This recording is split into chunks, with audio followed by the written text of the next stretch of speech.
Maybe surprise. I feel like they can hear me. They just can't see me.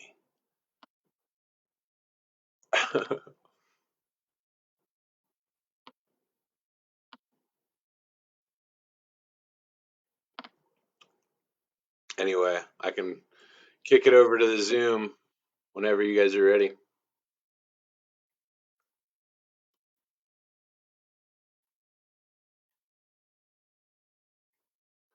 Charles, what's up? Appreciate you jumping in, man. I will be on video here very, very soon. Let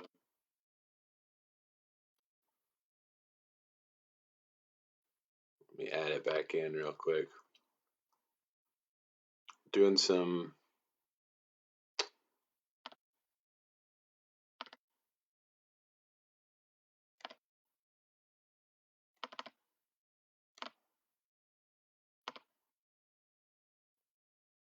I got you guys coming through great.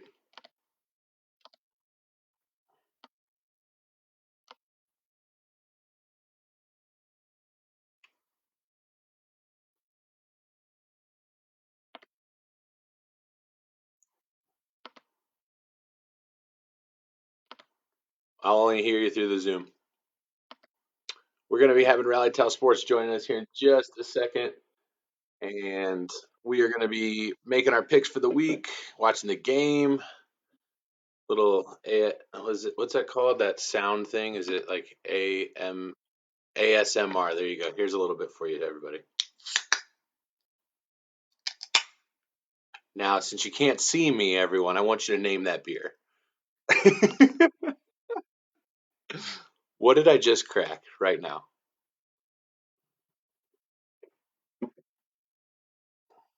Beautiful. Here we go. What is up, everybody? Welcome to Thursday Night Pick'em. It's your boy Rally Tal, and as always, Sterling the game. In the recent week, he's actually been knighted by the Queen.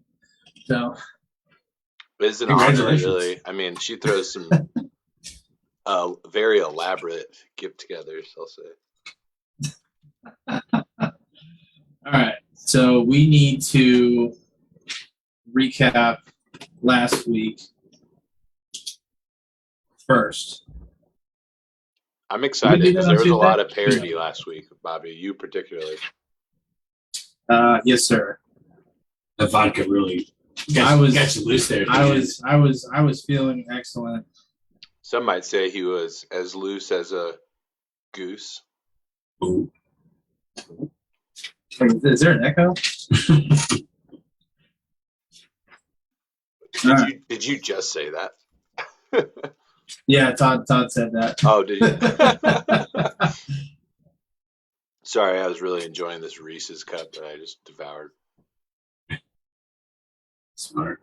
It's a great candy. Candies. All right, fantastic. So, give us a second to get set up here. We're gonna pull up the schedule from last week, and then we'll get cracking here.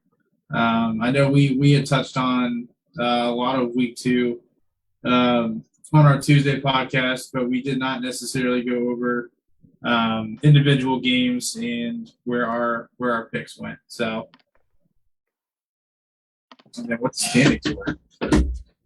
All right. So the first game, Bengals Bears. We all three had the Benjis, and we all three took an L on that one. Yeah. What were your thoughts? What were your thoughts on the Bengals game, Corey? I mean, from the get-go, just fixing my screen here. Apologize, viewers. From the get-go, it was kind of a cluster in terms of offensive strategy. You know, the week prior against the Vikings, you didn't see Joe Burrow in the backfield by himself a lot to start the game. You saw a lot of running backs back there, a lot of tight end sets. Moving the tight end in the backfield. Even on some occasions, it came out with a fullback. What? Which is rare. This week too, you didn't get any of that. You got some of it. I don't want to speak in hyperbole, but you got a lot of empty sets of Joe Burrow. And when you do that, especially with a defensive front and lack of offensive front for the Bengals, defensive front for the Bears, lack of offensive front for the Bengals, they feel comfortable that they can get home on a 4-man pass rush. So when they feel comfortable they can get home on a 4-man pass rush, they're going to drop the additional 7 men into coverage, right? Simple math. 4 guys rushing the quarterback, 7 men out into coverage. And what that does is it really eliminates the deep ball. When you don't fear the run, you can play against the big play, and then you can just sit there in that intermediate zone, which is where Joe Burrow found himself throwing all day. And I know a lot of Bengals fans, wanted to see Joe throw more than he did. Well, he did. He threw more than he did in week 1, but it wasn't really offensive production that we wanted to see. Right. Right. No, absolutely. I mean, they made an adamant comeback, in the fourth quarter. I think we talked, Burrow hit Chase for another long bomb. So that connection looks healthy. It looks strong. Just wasn't enough. Wasn't enough to bring him over the top. And I think the big thing that surprises me, I saw Lance McAllister put up a pretty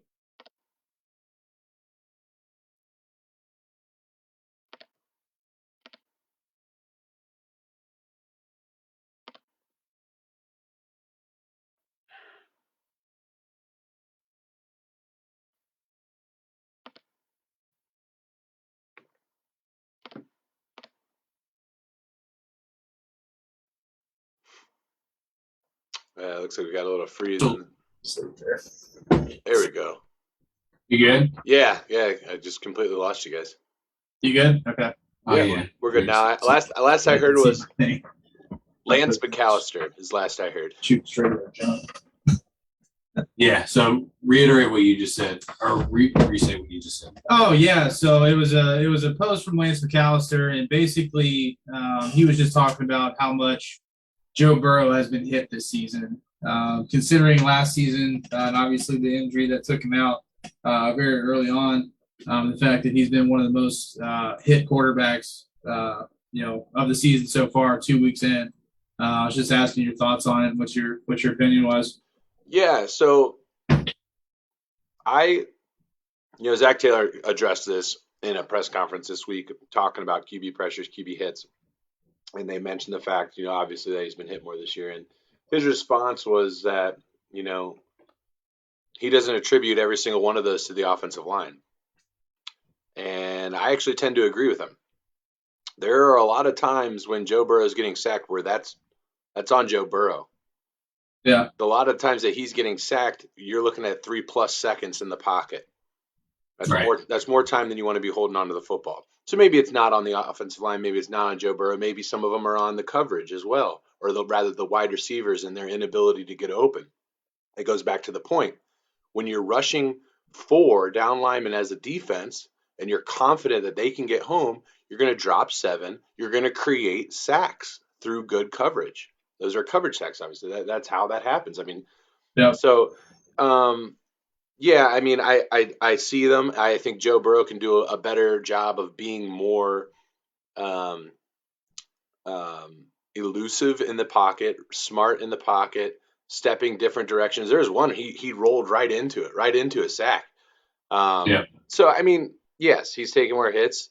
Is it entirely on the offensive line? No. Is Jamar Chase a bad draft pick? No. Like there's a Bengals fans in particular, and I guess maybe even Cincinnati fans, but Bengals fans in particular, we won the first game and we're like, we could go to the playoffs. We can compete for this division. And then we lose one game and it's like, oh my God. That's the team we all know and love. We need to fire Zach Taylor right now. And I've commented on this before. It's because in Cincinnati, we have seen them. I think I commented on one of your podcasts, one of your Rally Talk podcasts. And it was, the Cincinnati fans, when they see the Bengals struggle, they've seen them struggle for so long that it's like a Pavlovian response to where the bell rings, the mouth starts salivating. What I mean by that is the bell rings and they're like, oh well, the Bengals are going to be terrible again. They're the same old Bengals that we've always seen, and they're going to be bad. But when we see good things, we really cling on to that as well, and start thinking, oh, the Bengals are going to be really, really good this year. So I'd say just take a breath, Bengals fans. It's one game.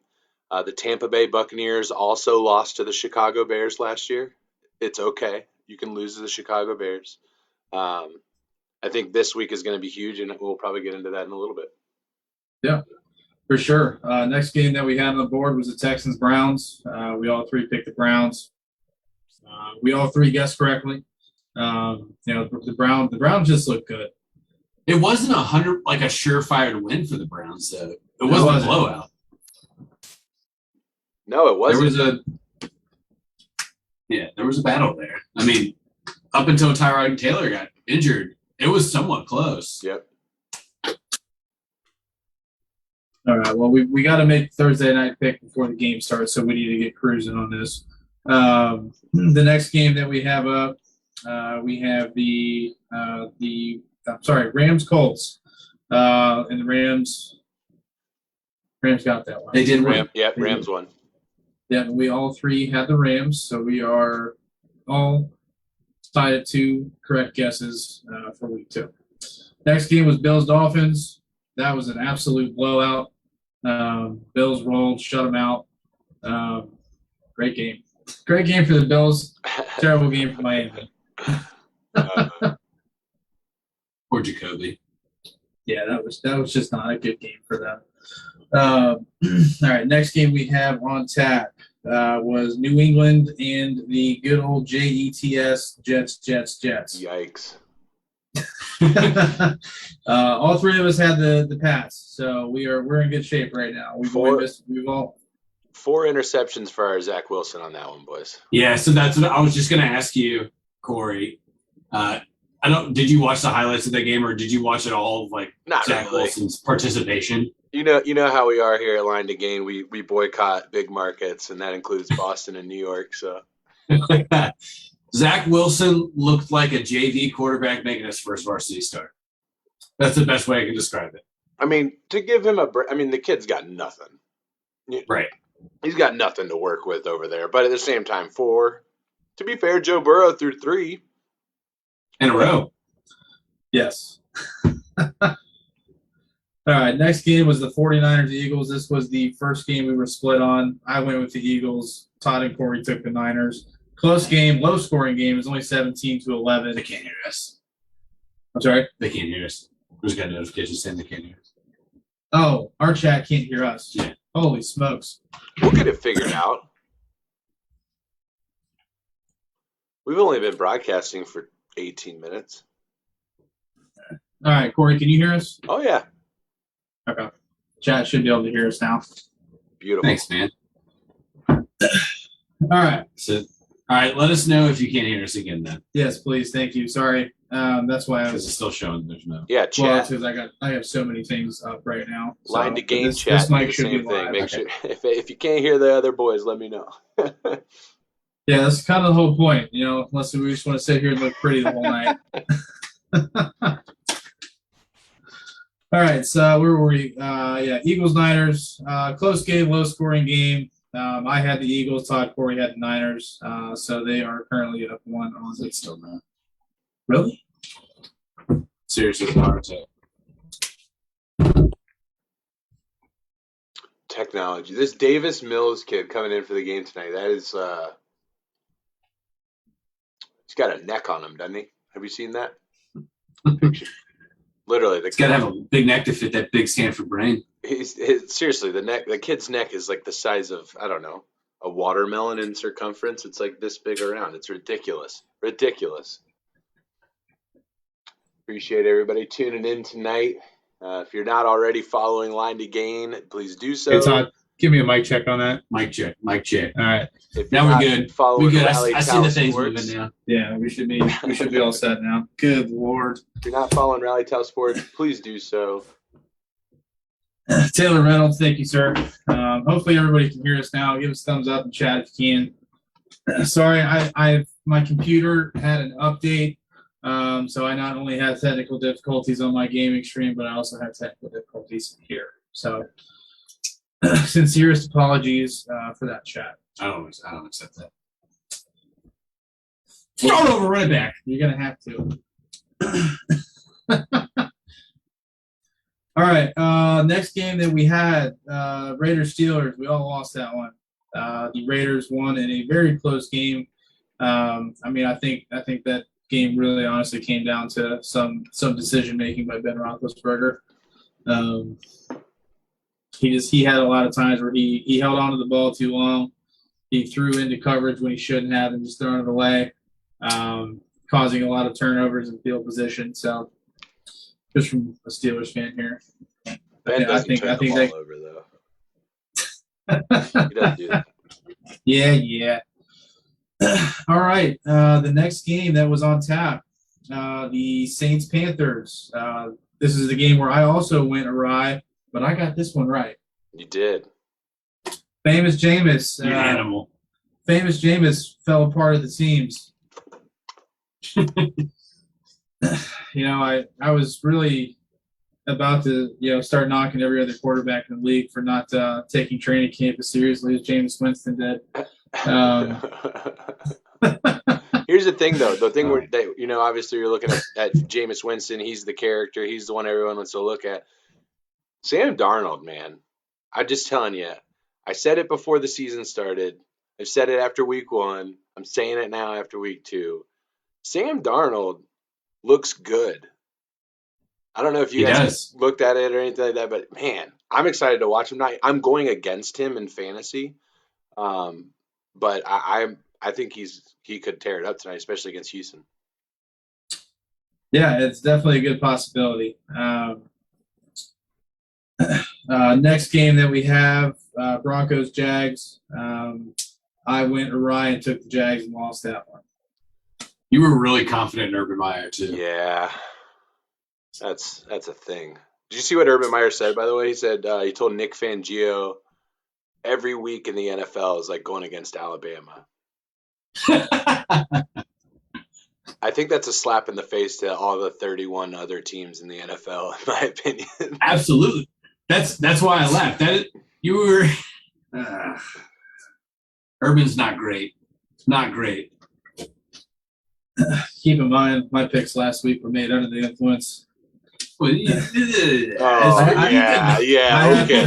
Okay, here it comes. So where are we going to dinner, Bob? Where are we going to dinner? Hey, it's 1 week. 1 week. For those of you that don't know, we have a season-long bet. Loser takes the other two out to dinner. We haven't figured out logistics, whether it's Columbus or where we're going to be, but loser, probably Columbus. There's 2 of you in Columbus, but loser buys dinner for the other 2. I can't wait to get a $3 Long Island from Applebee's. Ooh, $3, 32-ounce PBR. Let's go. Yeah, that's right. With some chicken wings. All right.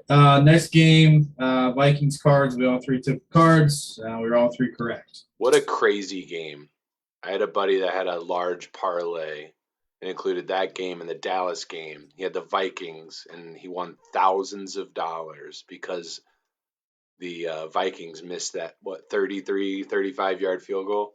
Yeah. Crazy. I can't imagine the amount of adrenaline that was coursing through his veins when that field goal was missed. Less than ideal. That's a DJ attitude right there. Yeah. All right, next game, Bucks Falcons. Tom Brady, the ageless wonder. The dude's unreal. Yeah, they gave up a lot of points there. They did, but he threw another 5 touchdowns. I don't know.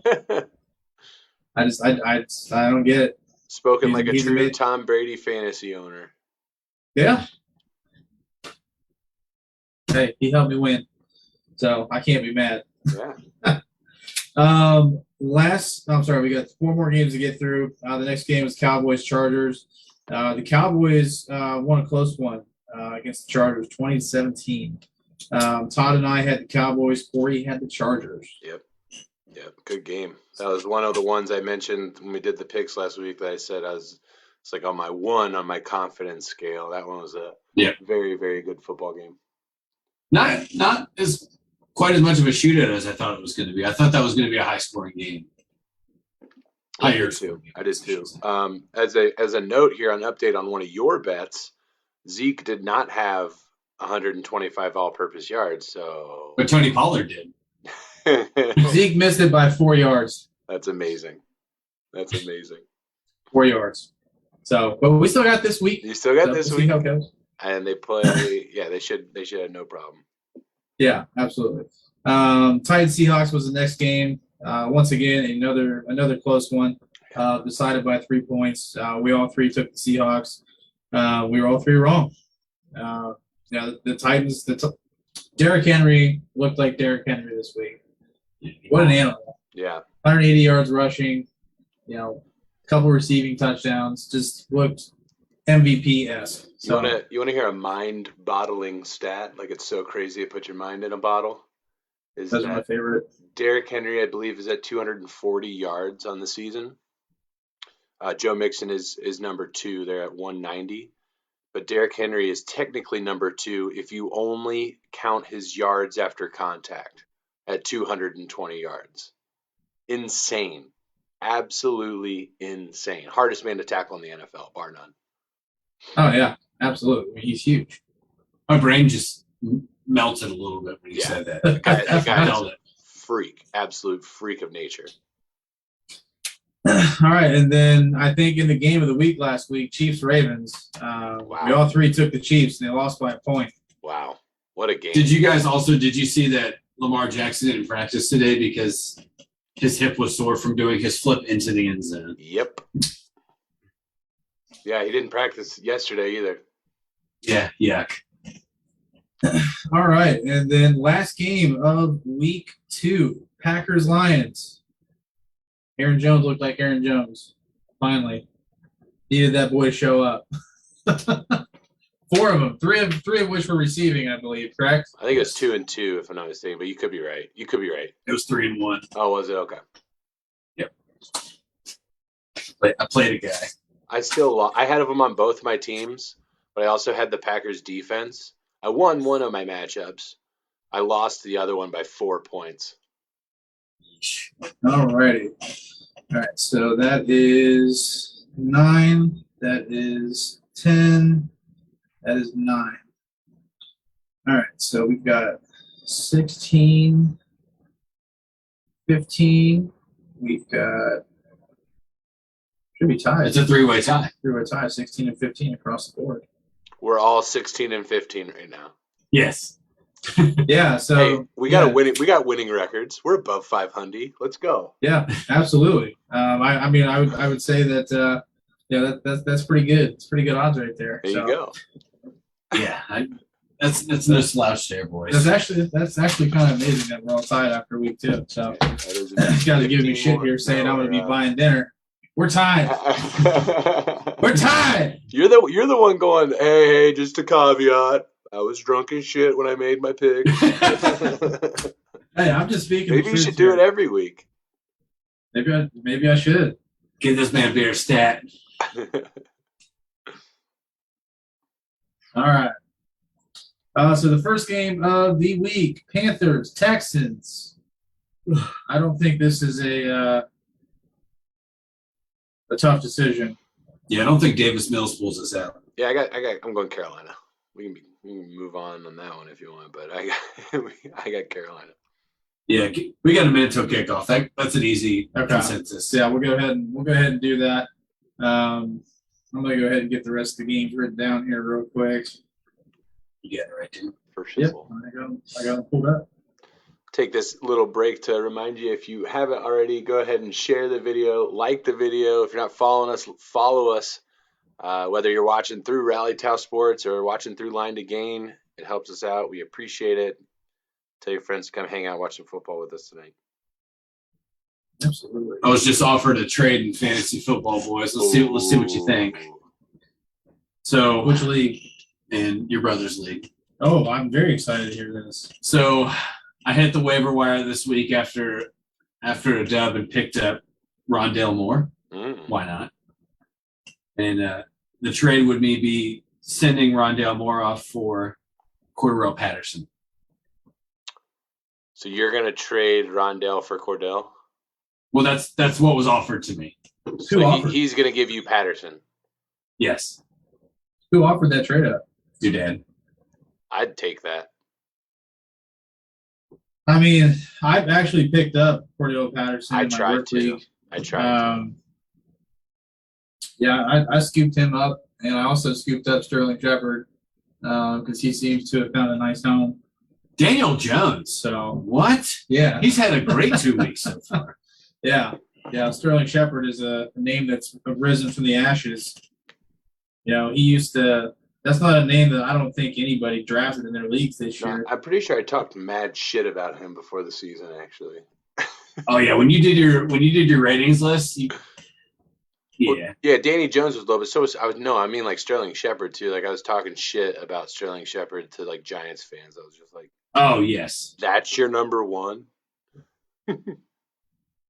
Yeah, but I mean, I'll tell you what, he's had a nice season so far. I was a little weak at receiver and gave me a little bit of depth. So he's actually in my lineup this week.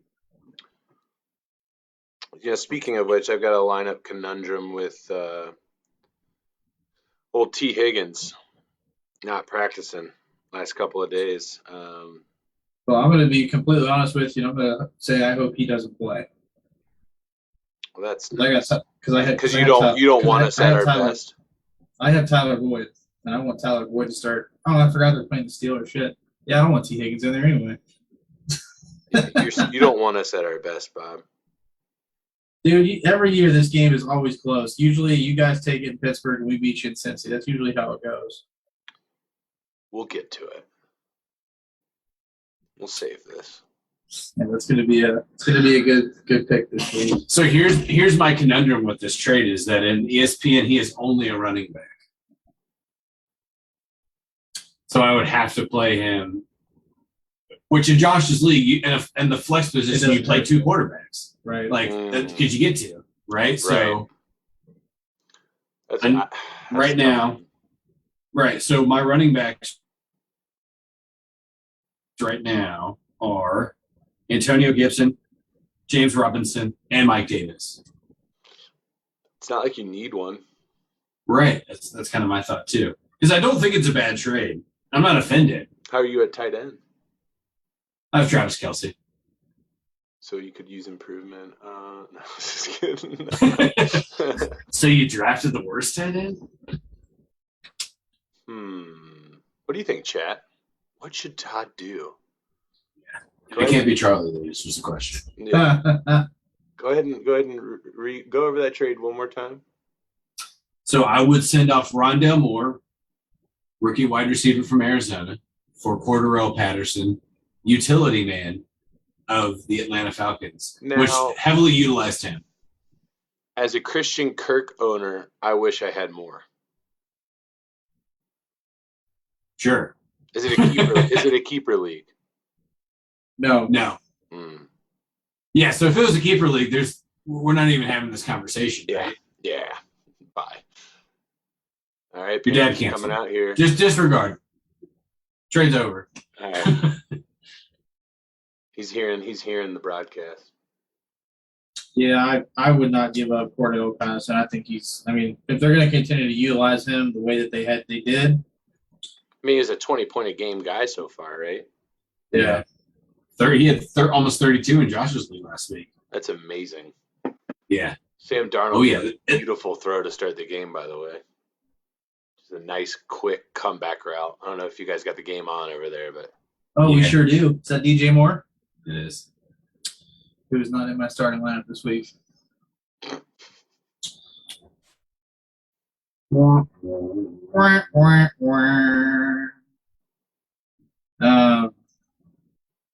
Coming out throwing. Oh, bad throw. Dangerous throw. Sam might be seeing ghosts tonight, ladies and gentlemen. So I decided to play Deebo Samuel over DJ Moore this week. That was my toss-up. Against the Packers, huh? Yeah. Woo! We're on like a 10-second delay from what you're watching, so I just saw that pass. Oh, okay. So I recently upgraded. I used to just stream, I won't say legally stream, but I used to get football for free. I'm an adult. I'm an adult, and I have the NFL Network now, so it comes through nice and quick. No flag on this. No flag on this. Just in case our viewers are with me, I'll talk on this. Look at this. Tell me if you think this is a flag as you're watching, Todd. All right, well, I guess we have a. Don't make any bets about what's about to happen, Corey. You're never gonna lose. I shouldn't have told you guys. Ooh. That left arm there, kind of basically tackled. That was a little hook, right? Basically tackled him. Getting away with it early here. You know, the NFL, the highest. I think they averaged about 180 penalties a week league-wide last year. The highest week was just north of 200, I think 218 or something like that was the high penalties. These first 2 weeks in the NFL were eclipsing 220 at each week. Holy smokes. It's a problem. It's a big problem. What is that? If you're thinking that you're seeing a lot of laundry on the field this year, you're right. There's been a lot of penalties, and it's I don't think it's because people are worse or more sloppy at football. We'll just put it that way. So, I don't know where you got that stat, but did it break down like the types of penalties and what was being called the most? It didn't. No, I didn't get any specifics on types of penalties. I'd be interested to know what they're calling more this year as opposed to what they didn't call last year. Well, there's a new penalty, obviously, the taunting. And well, it's not new, but the enforcement of this rule is a lot stricter. But I don't think that's enough to increase it by 40 penalties on average, a week. So, Davis Mills coming out. I did pick up Carolina's defense and started them this week, so we'll see how it goes. I like that move. When did you pick them up? I picked them up off waivers. So, what, Tuesday morning for you guys? Wednesday. The waivers in my brother's league clear on Thursday morning. But yeah, my other league, the other league I picked up the Raiders defense playing in Miami, which should be a good play, especially with two out. And then I got Carolina this morning once waivers cleared. I went out and grabbed the Raiders defense as well. Yeah, the Raiders were not available in my other league, so I had to grab the Panthers. Good call, rookie Q. Oh, nice swat, man. Good 3 and out for the Panthers here. Cool.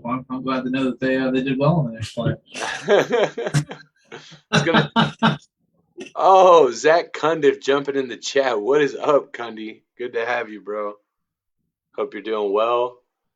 He's on site right now. Zach Cundiff is resident of Houston, graduate of Edgewood in our fair city of Cincinnati. Oh, great.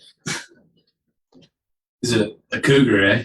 He is a coug, total cougar. And he's also a Falcon. Talons up, Cundy. Talons up.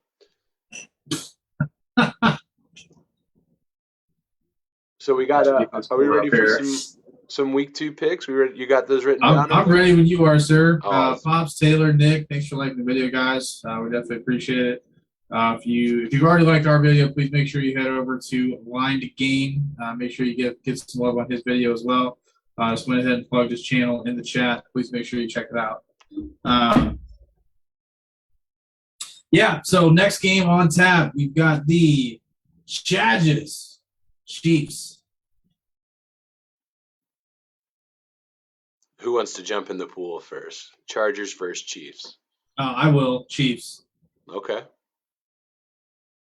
Yeah.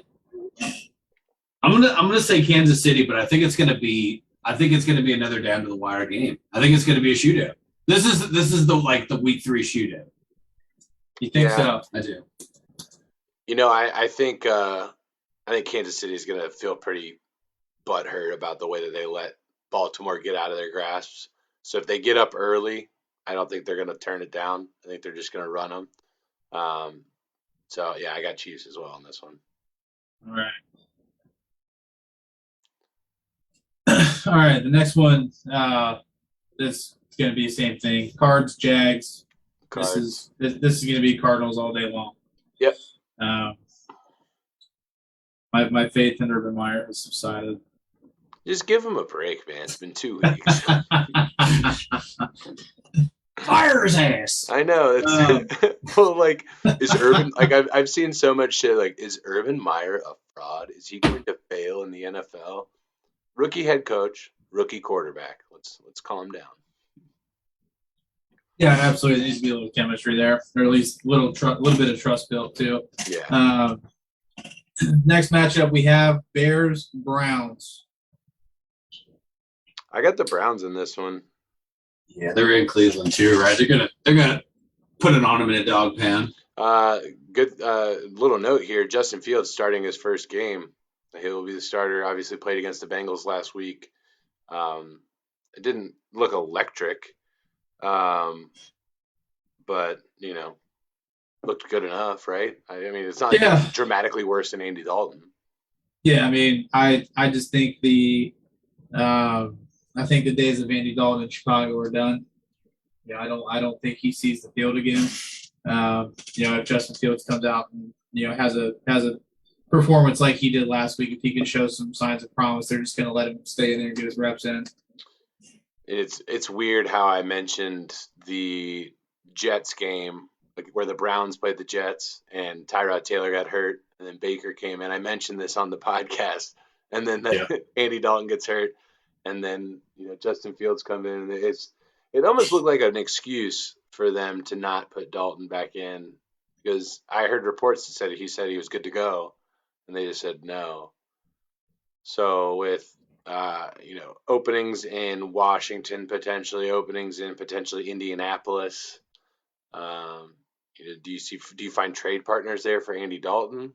I don't know. I mean, what do you guys? Is there any possibility Dalton ends up in Indianapolis? I don't think so. I don't think the Bears trade him unless he specifically requests a trade. But that's not really Andy Dalton's character. I think. Who would the backup be if Andy's not there? I have no idea who's Chicago's third string quarterback. No, the one thing you do create when you do that, though, is you eliminate that question, that thought of who is our quarterback going to be this week. And that really helps a young quarterback move forward and play better, rather than a situation where you've got, this guy or this guy, this guy or this guy. It's not healthy for an offense or a quarterback's development to have that. So if you're going to go Justin Fields, announce it. He's going to be our starter from here on out through the rest of the season. And then if you're the Bears, what you do think about then is, we've got Andy Dalton on a 1-year contract. Is there a team that could use him the rest of the season? Can we get something out of this contract and try and move him? Yeah, I mean, I think that's really the only way that Andy's moved, if they can get something for it that's going to improve the value of their team. Justin Fields will be introduced to pain. He's not wrong, though, because Justin Fields does not know how to slide. He just takes the blows, and he's going to get his bell rung one time, and it's going to be too much for him to handle. Yeah. I mean, in this league, this isn't college. That's that happened to him in the Big Ten championship last year. Remember, he wouldn't slide. Then he took a big shot, and he got hit in the right shoulder, and it messed him up for the rest of the game. Yeah. Luckily, Trey Sermon had the game of his whole entire life. So they were fine, but All right. Next matchup: the old football team versus the Bills. That's a no-brainer. Oh, Bills all day. Yeah, I mean, Washington's defense has been terrible, disappointing to what the expectation that was set for them this year. Yeah, I'm Bills all day on this. Was the expectation too high? Like, where did they finish last year in terms of defense? And then to say that they're going to just come in and be the best defense in the league, is that necessarily fair? Because I don't know. It's a hype. I'm just asking. You know what I mean? The thought. Yeah, no, they were a top 8 defense last year. Are they not that right now? Well, it's only been it's only been 2 games, so it's hard to write them off completely. That said, the teams that they faced were the Teddy Bridgewater led 2-0, by the way, Broncos, and the New York Giants, Danny Dimes. So, there's some arguments there. They're not facing like prolific offenses right now. And they don't look good against them. I'm with you guys though on this one. No one circles the wagons like the Buffalo Bills. It's true. It's a fact. It's an You're Buffalo. You're Buffalo as well. Yep. Give me Buffalo. All right. Next game, Colts Titans. No Carson Wentz. Give me Titans. Yeah. Derrick Henry rushes for another $150. That could easily happen. Yeah, I'm not betting on that. I know there's going to be a bet at some point tonight, but that's not going to be it. That's not the one. No, I have way too much faith in Derrick Henry to go out there and dominate. Good logic. Yeah. No, wow, what a throw. Check this shit out, boys. Saw that. After he had just dropped a pass for a first down as well. Oh, so you're caught up with me now. Yeah. That throw to DJ Moore? Yeah, that's amazing. Yeah, we saw that. It must have caught up here. Look at Sam roll out to his left. Oh, that's what I'm talking about. Sorry. Okay, so we're behind. Yeah, we're behind. But no, that's still a great throw, man. I mean, he rolls out to the left, squares his shoulders up, finds the guy in the middle of the zone, and picks it apart. It's a beautiful throw. Yeah, no, he looks like he's really coming into his own, and like we're finally seeing what the Jets saw in Sam Darnold. That the whole world was supposed to see. He also had mono for most of his rookie season, right? Wasn't that Darnold? It was his rookie year. That was right before they played the Browns on Monday Night Football. Yeah, and he was never the same once he came back from the mononucleosis. Yeah, he got in touch with the paranormal side of life. He was saying he was out there seeing ghosts.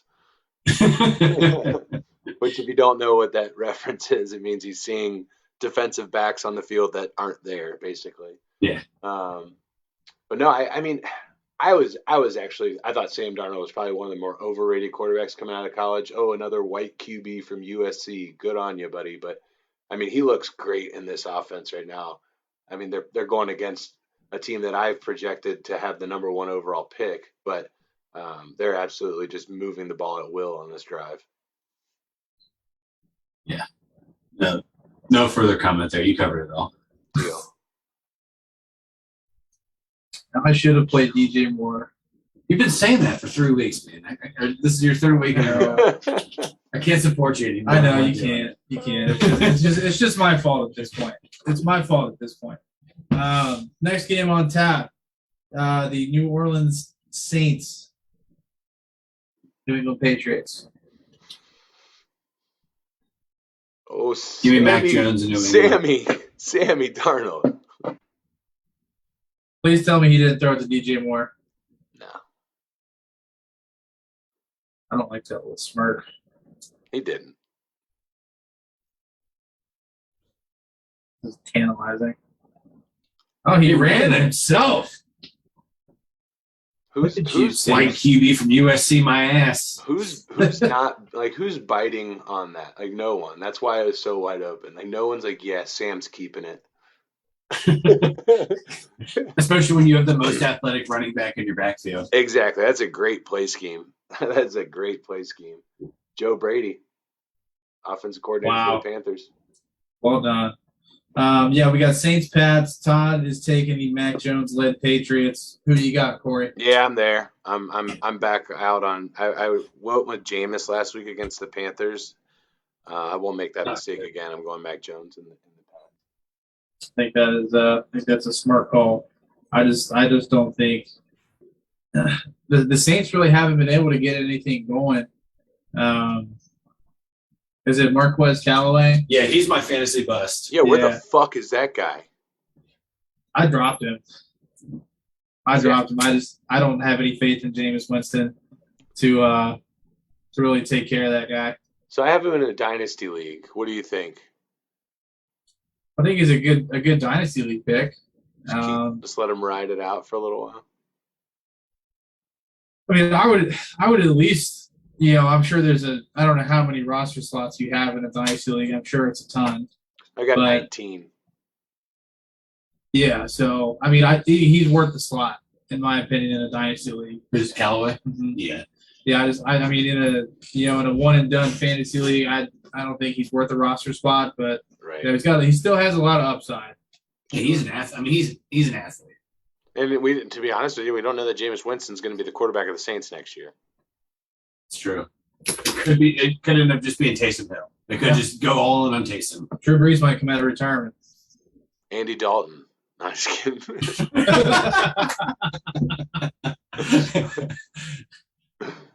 that serious face you had lasted 2 seconds when you said it. Yeah, it's just funny. Bring back Jeff Blake. Ooh, the shaking Blake. Him and Carl Pickens. What do we got next, Bob? Next game, we have got the Dirty Birds and the Giants. I'm going with Danny Jones and the Giants on this one. The Falcons looked all right. They battled. They came out tough game. And punched the Bucks in the face a little bit there. But man, that defense is bad. The defense is really bad. Yeah. Yeah. Brady carved them up real nice. Yeah, for them to win, it's going to be who gets the ball last. You know what? Give me Atlanta. I'll take Atlanta. You're taking Atlanta? I'm going with the Giants. I got Kyle Pitts back in the starting lineup this week, so we'll see. There are multiple weapons in Atlanta, though. I mean, it's not like that. It's Matty Ice doesn't have anybody to throw to or hand it off. There's some talent there. I mean, Pitts is clearly, but you have Calvin Ridley, Mike Davis, Patterson. Like, there's some room there, and you still have Hayden Hurst too, who is not a slouch at tight end. Yeah. Yeah. I think we're going to skip the next game. We're going to save it for last. Okay. The next game up is Ravens-Lions. I think the Ravens roll. Yeah. Give me a 75% healthy Lamar Jackson over Detroit. That's the question: is Lamar going to play? Even if he doesn't, though, just hand it off 40 times within the first half. Look at that. I still think the Ravens roll, even if Lamar doesn't play. The Lions, I just don't have much faith in them. Right now, at least. Are we all three Ravens on that one? Yeah. Okay. All right. Can I put an asterisk? Like if Lamar, I get the opportunity to change it if Lamar doesn't play. No. Okay, Ravens. Then you all took Ravens. I'll go with Ravens. It's a lot. Who's Baltimore's backup? No fucking clue. No idea. It could be Troy Smith for all I know. I have no idea who their backup quarterback is. I like that. All right, we're gonna dig into this one real quick and figure it out. Backup quarterback for the Baltimore Ravens. Tyler Huntley. Oh, beautiful. Former XFL quarterback Tyler Huntley. Former AAL and XFL quarterback Tyler Huntley. Quite the pedigree. Next game we got Jets, Broncos. The good old Teddy Bridgewater led Broncos versus largest spread in the NFL this week. What's the spread? I think it was 13. Let me just double check on that for you while I'm here. No, I think it's fair to say we're all leaning towards the Broncos. Broncos minus 10.5. Yeah. Yeah, I'm going Broncos. Not going against 10.5 points. Well, I mean, do you think the Jets cover the spread? 10.5 is a lot. That being said, the fucking Lions didn't cover a 13-point spread against the Packers. So, in Mile High, I'm going to say no. I'm going to say they don't. That stadium gets crazy. I've been there for a game. It's fantastic. If you ever get an opportunity to go to Mile High, it is fucking awesome. The floors of the stadium are all like aluminum bleacher style. So on third downs, everybody's boom, boom, boom, boom, boom, boom, boom, boom, pounding their feet, and the stadium just echoes, and they're a rowdy group there in Denver. So I'm going to say Mac Jones gets absolutely eaten alive. Excuse me, Mac Jones. Zach Wilson. I apologize. That was That's it. blasphemy. Was there a trade that we didn't know about? Yeah, it happened last night while you were sleeping. No, fair enough. Next game, we've got Miami versus Las Vegas. Dolphins Raiders. Give me the Derek Carr-led Raiders. I'm also going to take the Raiders on this one. Yeah, I'm not going to stray away. No Tua. Yeah, no Tua, Again. no chance. All right. I think this is going to be an interesting one. Buccaneers, Rams.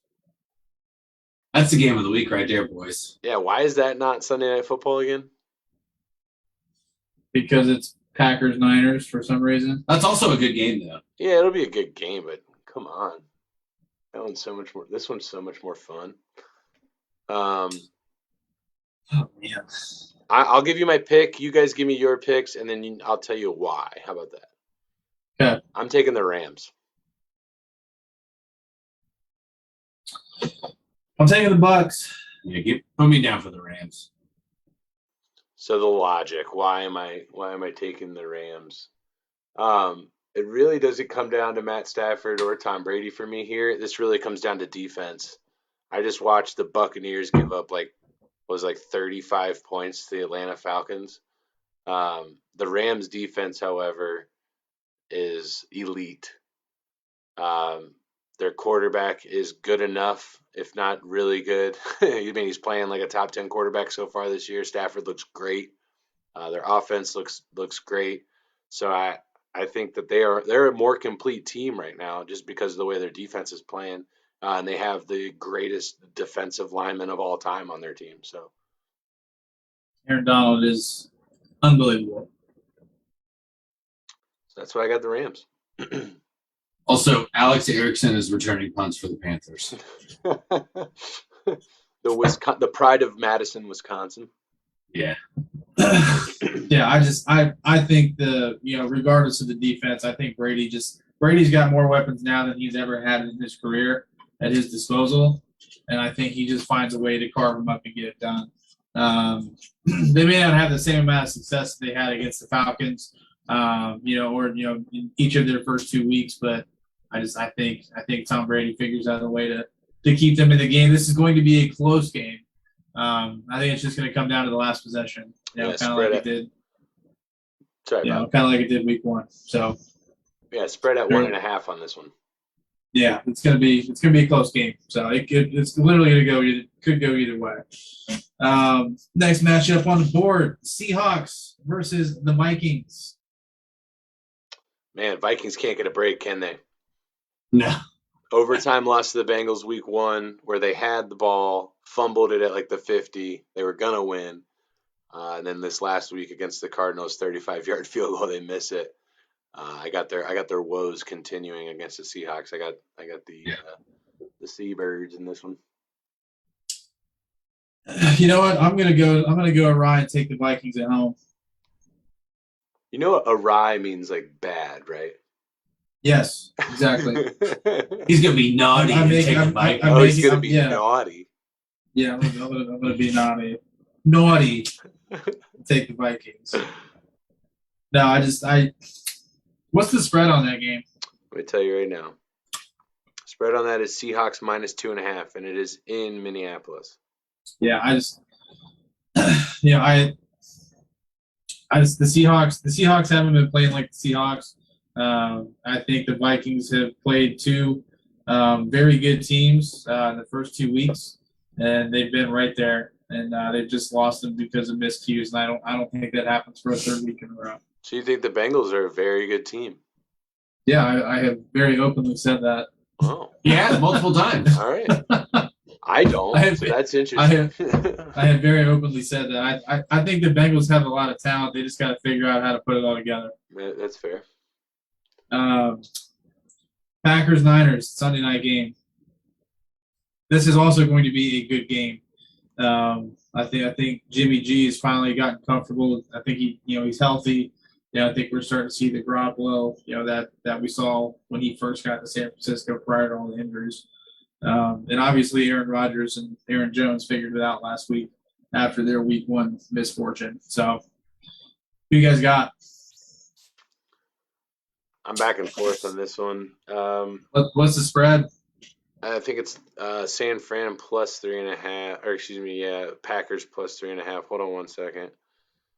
Let me just tell you, it's Packers plus 3.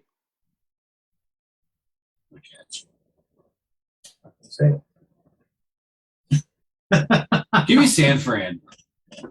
You know, on my 16 leg parlay that I have here, which is I picked all the games, money line bets, $5 wager to win $4,500. I have the Packers here. That said, my logic for why I took the Rams is why I'm going to take San Fran in this one, because I honestly, now that I'm looking at it, is because I think I don't trust the Packers defense.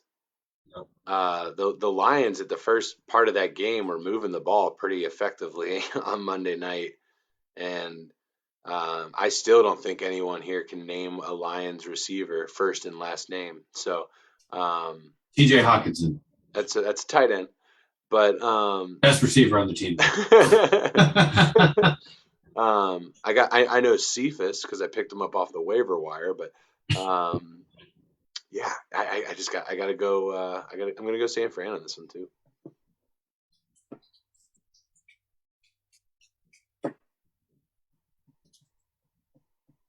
Oh man, this is a tough one.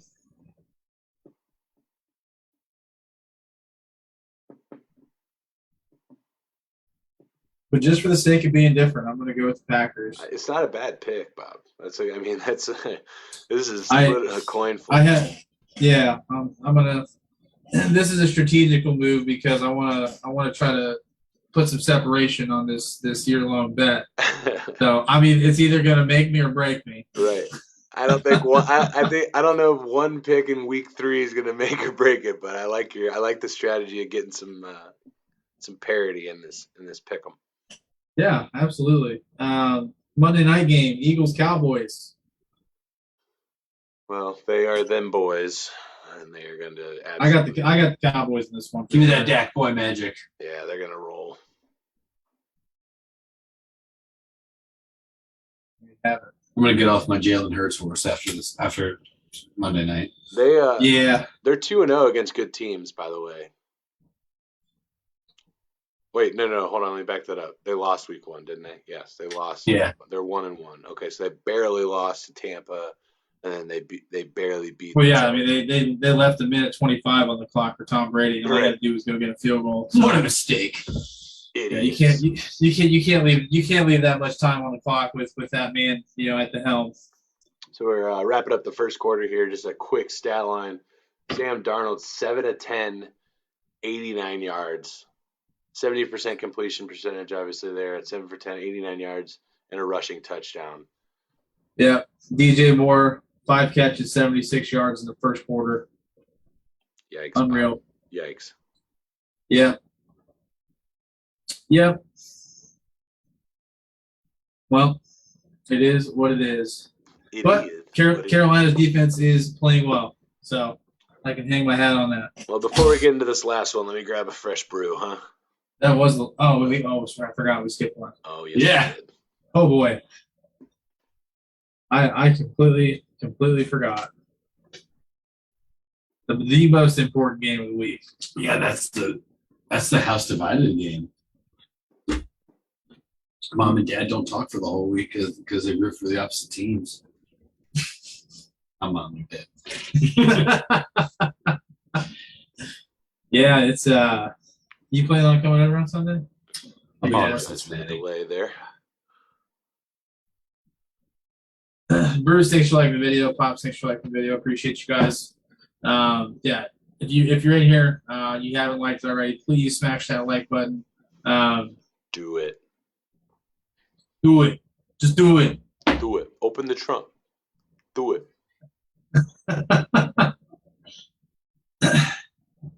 That is. I actually watched that movie. It's on Netflix. I watched it the other day. It's good if you just want to watch something and get a stupid laugh. Right. Yeah. I mean, you got Snoop Dogg as Huggy Bear. just great, absolutely great, man. And then you got Will Ferrell as Big Earl. Yeah, All right, I know it's gonna be weird. 2 dragons. All right, let's cut the shit, Bobby. Let's cut the shit and get to it. Bruce, we're talking about Starsky and Hutch. It is on Netflix. The one with Ben Stiller and Owen Wilson. I'm sure. Heidi's sure. All right, so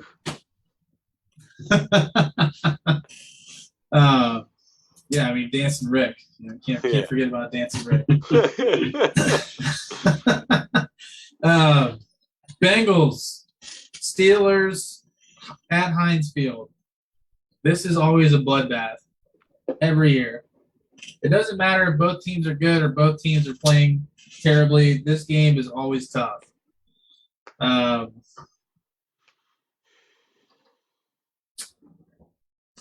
What are your thoughts there, Mr. James? You look like you got a lot to say over there. Anytime we play the Stellars, it's always fun. I always just get rage building up inside of me just because for one fucking time, can we just beat them when it matters? Please, God, can we just beat them when it matters? And it never happens. We never get to beat them when it matters. Different reasons, referees, Joey Porter, a myriad of reasons. But bringing up bullshit. Yeah, I'm bringing up bullshit. It's Steeler week, baby. Let's go. That said, one thing that one thing that does always happen right before Steeler week, Ben has a mysterious injury. It's crazy. He's on the injury report for some his non-throwing tit hurts this week is what we're hearing. Just stop. He's gonna play.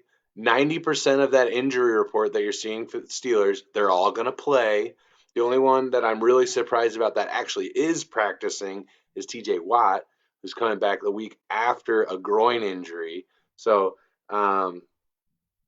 I think they're gonna be full strength, and it's gonna be a good game. The biggest thing that I am pointing to for why I'm picking the Bengals as a homer pick, I'm never going to not pick them more than likely, is that I watched some film against the Raiders, and we talked about the Raiders' edge pressure. But most of the success that was happening for the Raiders was their interior pressure within the offensive line. I don't know who the Steelers center is, but he's number 53. I watched some film on him. The guy doesn't know what the fuck he's doing. It's absolutely crazy. He has no idea what he's doing. He's getting pushed around a lot. And if you look at the strength, the Bengals defensive, in terms of the Bengals team right now, their defense is actually their best part. That's the best part of their team. I think they're top 10 defense right now. But within that defense, the best part about them is their defensive line, more specifically the interior of that line. Looking at B.J. Hill, looking at Larry Ogunjobi, looking at D.J. Reader. These are some they're playing very well. Again, 2 games, take it with a grain of salt. But these are guys that are free agents that we brought into the team. Larry Ogunjobi from the Browns, D.J. Reader from the Houston Texans, B.J. Hill from the New York Giants. We're bringing them in, and they're performing. They're playing well. And it's been a lot of fun to watch them get after the quarterback and stop the run as well. So that's going to be the reason, same reason why I went with San Fran, same reason why I'm going with the Rams over the Buccaneers. Did we just get a DJ Moore touchdown? I don't think so, but hold on. Sorry, but I think the defense wins this one. At the same time, you got to look at the Steelers and their defensive line. You could say the exact same thing. There's a lot of weaknesses for the Bengals on the offensive line. And the biggest tale is going to be whether or not the Bengals come out and do all this empty set shit that they did last week. Are they leaving somebody in pass protection? Are they doing things to make it easier for Joe so that the defensive line there for the Steelers, they can't just rush 4 and drop 7 into coverage and get coverage sacks all day? That's going to be the biggest thing. Todd? Well, that's a really hard analysis that's tough to follow up. Yeah, no. Yeah. Well, I'll go ahead and go. I've been thinking about this for like 4 days now. So I'm taking my boys at home. I think it's going to be a close game. I think it's going to come down to, if TJ Watt plays, is he healthy? I think he's the heart and soul of that defense. He's the one that's going to cause the most disruption. He's one of the best players defensively in the league. Obviously, he was in the running for defensive MVP last year, and rightfully so. He had a hell of a season, and he started off strong this season as well. It's going to come down to, can TJ Watt stay in the game, and can Ben Roethlisberger make sound decisions on his side of the ball. Being a veteran, I'd like to see a little bit more of the decision making, be a little bit cleaner on his end. But last week we did see a lot of great decisions from Ben in regards to just ball security, throwing into coverage when he shouldn't have, and trying to do things that he did 10 years ago that his body just can't do now. So I got the Steelers. Just a comment on Ben real quick before you go, Todd. I mean, the guy is still ridiculously tough to bring down. He is 400 years old, and he looks like a dad throwing football at a tailgate on a Friday night at a local high school. But the guy is still really tough to bring down, and he can move, Yeah, I'm surprised at how well he's moving this year. Considering the year that he had, or the end of the year last year. I think you can really see the time and effort he put in this offseason to really get back into shape and start taking care of his body. I think if he would have had this type of dedication earlier on in his career, I think he would have had a little bit more longevity than the end of the rope that we're seeing now. So, which is not a short career by any means. No, still, yeah. That dude's been getting banged up and bruised his whole career too. So, I mean, the fact that he's been able to play 1.5 decades is very impressive. Yeah, absolutely. Especially, like you said, style of play. Yeah. It's tough to take hits from grown men of this size and strength for 15 years. So now I know the statistic rings true for Mike Tomlin that he's never had a losing season. Being that Ben only spent 2 or 3 years with Cowher, I mean, has Ben ever had a losing season? He has not. They've been 500 once, right? Yep. Yeah, Ben has never had a losing season. Looks like the Houston Texans just came up huge on a 4th and 1 at the 5-yard line, stopping them. Wow, they stuffed McCaffrey. Absolutely massive stop. Huge fantasy implications there, as I am facing Sammy Dimes tonight. That might come back and be ruled a first down. I'm looking at this replay right here. That wasn't McCaffrey. I think they get that push. That looks like a first down to me, just based on. I don't think he got it. I don't know if you could overturn it, but if I had to put my nuts on the line, like what the real truth is, I think he got there.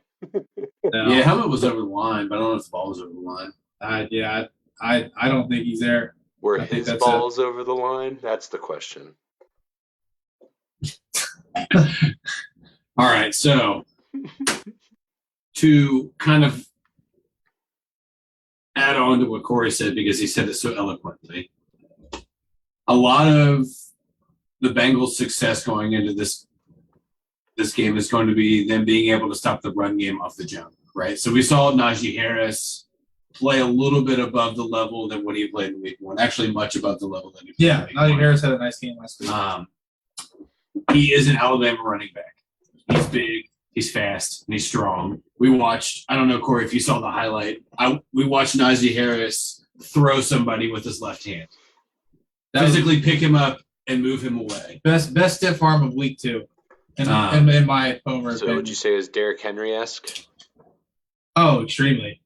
Not quite to that level, but to be able to grab onto somebody's helmet and physically just push them out, that shows with your offhand, with your non-dominant. Yeah, so I think a lot of Cincinnati's success is going to be how they stop him off the jump, right?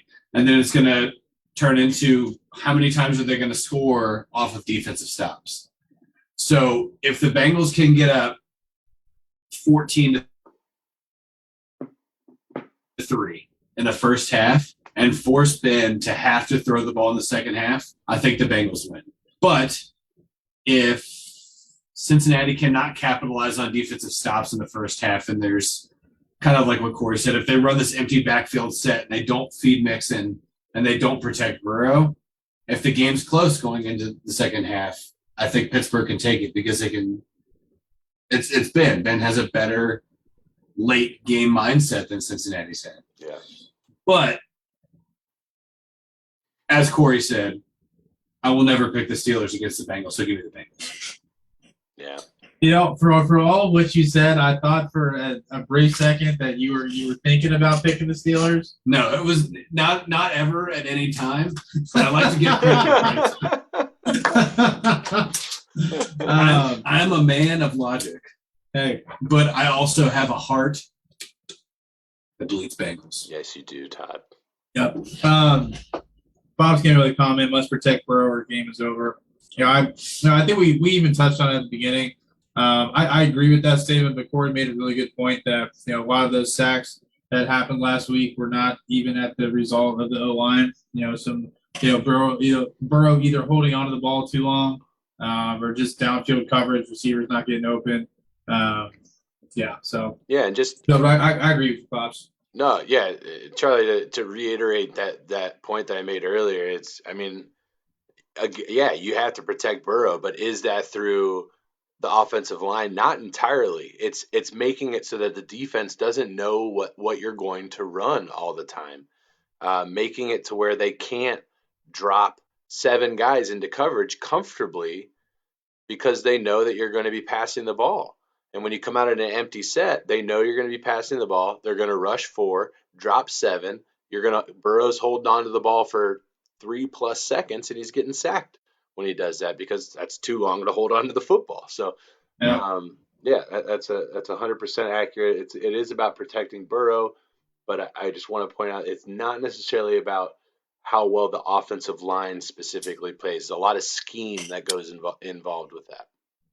Yeah. Yeah, no, I mean, there's not any offensive line that's going to be able to, protect you for 3 seconds on every down. Not against T.J. Watt. No, that's exactly what I was about to say. I mean, not against that Cam edge Hayward. is going to close very, very fast. Mm-mm. His first step off the ball is faster than anybody in the NFL. Yeah, T.J. Watt's a freak. Just a quick note here: Christian McCaffrey has a hamstring injury. Yeah, they showed his little jump step they did there, and you could see everything on his right leg just. So for everybody that has Mike Davis, be on alert. Christian McCaffrey is out for the rest of the game. Ooh, he must have hurt that thing bad. And it is rookie Chuba Hubbard will take over as RB1. What is his name? Chuba Hubbard. Or Chuba? Is it Chuba? I have no idea. I've never even heard of him. But I will look into him. I've heard of that guy before. God, they just swallow in the backfield. For those Reds fans that are listening, the Reds are down 3-0 to Washington, top of the fucking kill me. This is just fucking nightmare. Did you guys talk about the extension yet? David Bell getting a 2-year contract extension. We didn't touch on that. Do you want to talk about it? Because I have a very specific opinion about it. I'd love to please. The floor is yours, sir. So I think I've said this multiple times on the podcast, and a lot of what Cincinnati does is directly made from front office mistakes, right? So we've seen the Reds lose Dick Williams, Kyle Boddy. They lost their hitting development coach through their whole entire farm system. And then what does Cincinnati do to combat losing 3 major people in their front office? They give the least respected coach in Major League Baseball a 2-year contract extension. And just expect Reds fans to say, oh, that's great. That's going to work out just fine. Cincinnati was promised a championship 16 years ago. And David Bell is not the answer to get a championship at Cincinnati. He's not. There's very clear proof that although I don't think coaches make the final decision on if games are won or not, when the rubber meets the road, he does not make the right decision in terms of structuring an offense or bringing out the right pitcher dependent upon the situation. The 3-batter rule has ruined David Bell as a manager. He has no idea how to bring the right pitcher out of the bullpen to face the second or third batter. The first batter is a guaranteed out, but the second and third batter, he doesn't think about that. He brings Amir Garrett out to face a lefty first, and then a righty and a righty. Amir Garrett's batting average against righties is over 300, almost 400 right now. And he did it tonight. He just did it. He just brought Amir Garrett out to face Kyber Ruiz, who is a switch-hitting catcher who is hitting over 300 from the right-hand side of the plate. It just doesn't make any sense. It is Cincinnati's front office telling Reds fans to buckle up for 2 more years of not being successful. That's all it is. And it's a tragedy. And you see the lineups that they're trotting out there while we're in a quote-unquote playoff push. I mean, we're looking at like decent AAA players sitting out there in the lineup. It's not a playoff push. It's not. Yeah, so the Reds signed as Drupal Cabrera and Delano DeShields Jr. 0 for 21, I believe as Drupal. 0 for 29. Oh, 0 for 29. It's even better than I originally Yeah, and 5 for 32. That's what DeShields is. This is what you need to do. If you're in Cincinnati, I don't live in Cincinnati any longer. I am a Reds fan. But if you live in Cincinnati, or even if you live in a surrounding area, if you're considering going to a Reds game, this is what I want you to do. I want you to get drunk to the point where you can't drive. I want you to put your phone away to where you can't order an Uber, and I want somebody to smack you in the face. Do not go to a Cincinnati Reds game. Don't. Boycott it. So that's exactly what I said to my one of my coworkers today, because he asked me what I thought about the extension. I said, as a Reds fan, I will not go to Great American to support that franchise until David Bell's fired. I'm done. There's no point. Why would I support a franchise that continues to make the same mistake over and over again? Not going to happen. I'll take my kids to a Tigers game. Thank you. Yeah. At least you get to see a bunch of cool statues of MLB greats. Yeah. Yeah, it's a great shit. We might join you. We're only a few hours out. Yeah, it's only 3 hours. Yeah, I'm not. No, don't get me wrong. I'm not going to become a Tigers fan. I will be a Reds fan. I will suffer through this as a Reds fan. But what I won't do is give my money directly to Bob Castellini and the Castellini family. I won't do it. I'll watch. No. I'll watch on my Amazon MLB ticket, and I'll watch the Reds games until I lose them in the dog days of summer and start focusing on football. But I mean. I'm done. I'm done with them. I'm not going to spend my money there. And I used to go to a lot of Reds games when I was in Cincinnati because I love the ballpark. The team is a part of my history. It's my first professional game was Reds Pirates Synergy Field. I absolutely loved it. I still love the Reds, but to just watch this acceptance of mediocrity, like them just accepting not being good.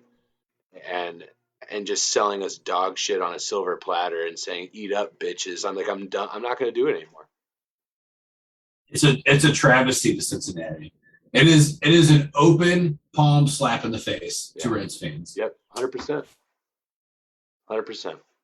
It's sad. Sad day. I could not agree more. I wish I had something else to say, but I don't. I guess for me, it just hurts, right? It's like, I don't feel like they care as much as the rest of us care. Right. And that's the part that's just a slap in the face. Like we want them to be great. We wanted them to be great for a long time. And we've never even really seen it, to be honest. We've made the playoffs a couple years, but like we didn't even make it to the second round of the playoffs. Like we didn't even get out of we got out of the wild card, but after that, it's like we don't go anywhere after that. So we haven't been out of a divisional series since we've been alive. No. So in our lifetime of watching sports, so have to have the memory of watching sports. 2000, 2010, 2012, and then 2020. Yep. We've never seen the Reds win a series.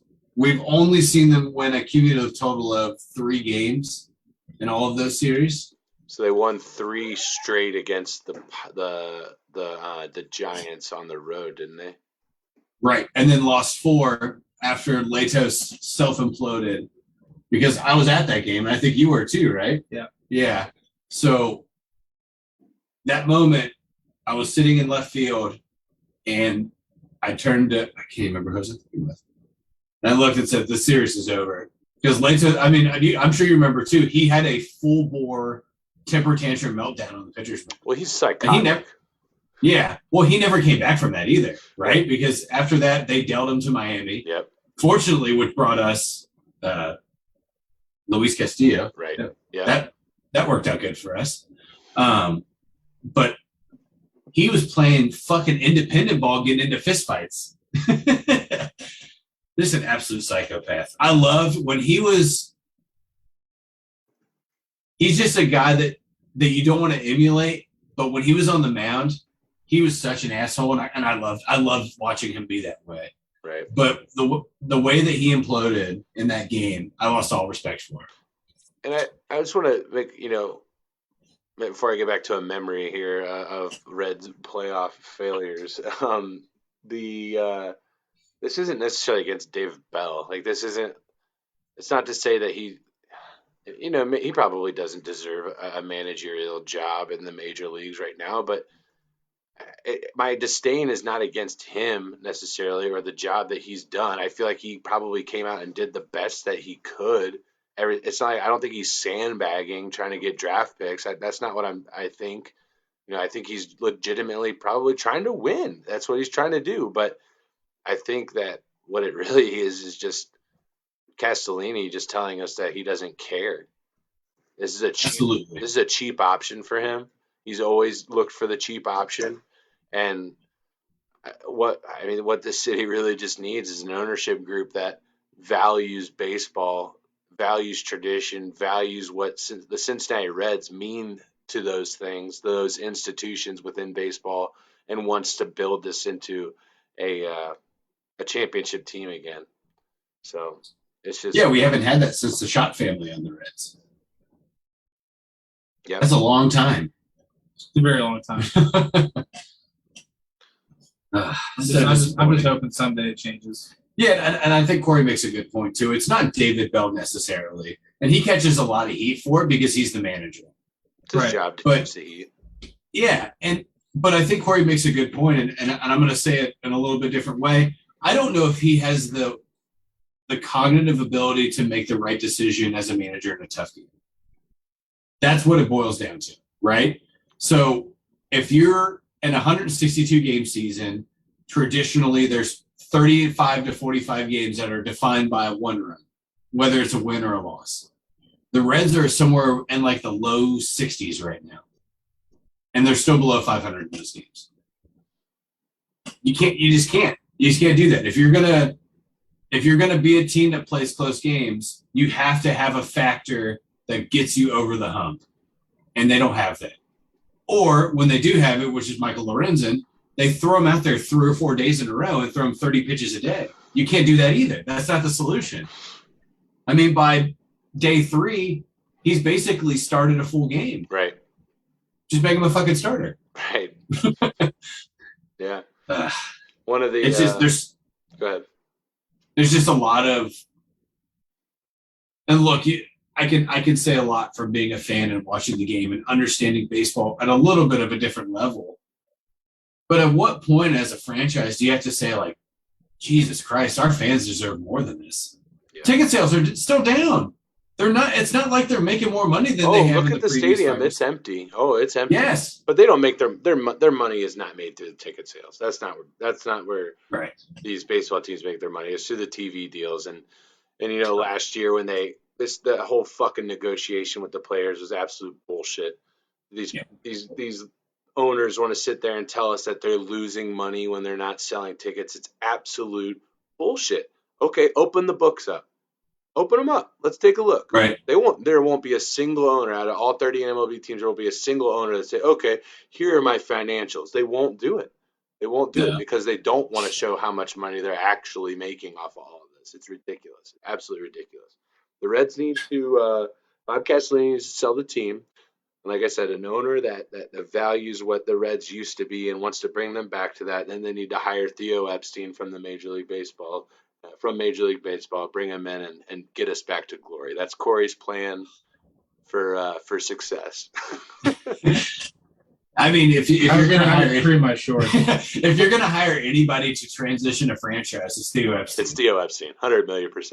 I mean, he's not. I mean, imagine when he was in Boston, he was 2 years older than us, and he created the ultimate magic trick in Boston, and then went and did the same thing in Chicago. And if he came to Cincinnati, I would just give Cincinnati. I would just give the Reds my 401k and be like, let me be along. Let me tag along. Let me sit in the war room with Theo Epstein. Let me pick his brain. Let him work. Yeah, okay. Let him work. Yeah, I mean, obviously, that just takes a different ownership mindset. That takes a mindset of, wanting to be successful rather than making it a money-making machine. And there's a comparison here in Detroit with the Lions that I think is apt and it's appropriate here with the Reds. They believe that the Ford family, who owns the Lions, they view this as their country club. This being the Lions, they view it as their country club. This is their Sunday event. On Sundays, we go to Ford Field and have a cocktail after church and watch the Lions run amongst the turf. Like, that's what they view. That's how the city feels that the Ford family views the Lions. They don't want to win. This is a money maker. This is a business. And that I think that couldn't be more true for Bob Castellini. I think he thinks it's fucking awesome that he's an owner in the MLB, but I don't think he cares about winning. It's the bottom line. That's all that matters to him. There just needs to be another produce company that just comes in and just dumps shit all over Castellini. Let Ken Oaks buy him. Oh. Ken Oaks, owner of TQL. Let him buy it. Yeah. He'd get a loan. You bet he would. Shit, he's the face of FC, right? It's TQL Stadium there. They're my former employer in direct competition in the work that I do now. But I mean, I have a feeling that he would not let them suck. Well, he wouldn't let Cincinnati suffer, right? I think that's the big thing. Oh no, he would want to. I mean, little history lesson for you. Ken Oaks actually used to work at Castellini Produce, so I think it would be even bigger fuck you to him to do that. So really? Oh yeah, that's how you got to start. How are you so well versed in this? I used to work for the evil empire that is TQL. So yeah, because you work in logistics. I always forget that. Little TQL. Yeah, that's like that's the starship, right? TQL. They're the big money maker. Big one. Yeah. Yeah. We got like 3:58. I got a delay here on my TV. It froze up, but. Oh, welcome to our world. We just passed 3:52. I'm gonna just exit and then watch again. Oh, Christian McCaffrey looks like he's up and walking around. Just went into the tent. That's good. So here's a note from Ian Rappaport. This is the NFL tinkering with its super wild card weekend format. It says that likely to have it conclude on a Monday night. This means 2 games Saturday, 3 games Sunday, and 1 with a broadcast partner to be determined. So instead of 2 days of playoff football for the wild card weekend, you will have 3. Well, that's amazing.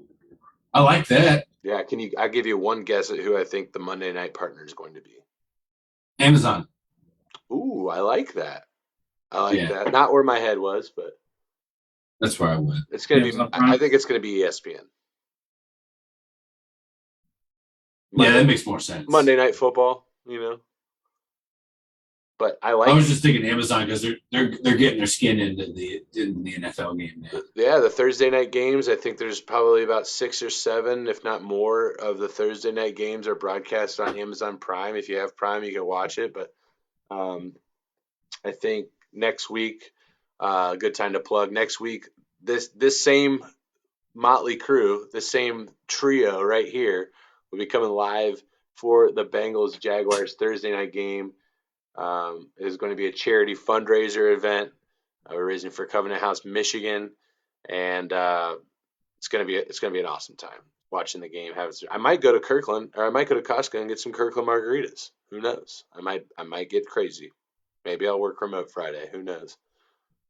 I mean, I got to be up pretty early for an auction Friday morning, but that's never stopped me from throwing down on a fruit brewskis. Liquid IV, Tums, and an Advil liquid gel before you go to bed. Oh God, I have a Molotov cocktail of things that I put into my body before the car auction. Yeah, we're old. I wake up, I go to the gas station right by the hotel, and I get a Monster, a Powerade Zero, a Leave, and a protein bar, and I just pray that I take a shit before the auction starts. Otherwise, I'm not going to make it through. Oh man, that's my strategy. With a bad drop there, by the way. I just tough them out, man. Water. Nope, I'm too big of a pussy. Bobby, did you say you tough them out? Is that what I just heard you say? Yeah. Didn't you say on your last Rally Tile Sports that your boss was like asking you, you just don't seem like you today?